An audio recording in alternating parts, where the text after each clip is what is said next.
তো hello guys, কেমন কাটলো তোমাদের শিবযাত্রী পুজো? তো আজকে আমি চলে আসছি পাঁচভাইয়া শিব মন্দিরে।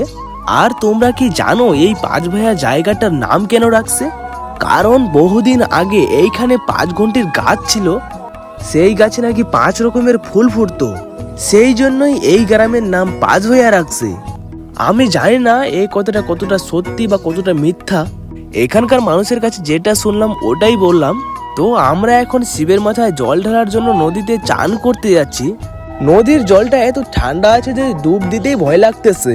তো গাইস, আমরা চান টান কইরা এখন একটু পুজো দিতে আসি এক পুরুষের আসক্ত পার্বতী পাওয়ার জন্য। জানি আমাদের কপালে নেই, তবু পুজোটা করে নি, যদি ভোলে বাবা একটু অধ্যায়টা চেঞ্জ করে।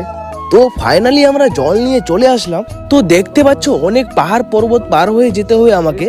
তো ফাইনালি আমরা পাহাড় পর্বত পার হয়ে চলে এলাম আমরা মন্দিরে।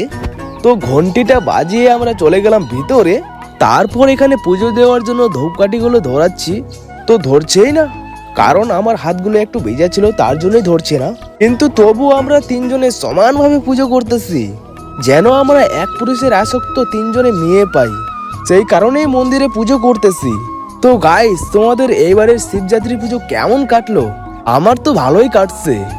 আর কমেন্ট করে জানাও তোমরা শিবের মাথায় জল ঢালতে কোথায় কোথায় গিয়েছিলা। আর ভিডিওটা যদি ভালো লাগে তাহলে লাইক কমেন্ট শেয়ার করে দেবে। আর ইউটিউব থেকে দেখলে অবশ্যই সাবস্ক্রাইব করে দেবে, ইনস্টাগ্রাম থেকে দেখলে ফলো করে রাখবে।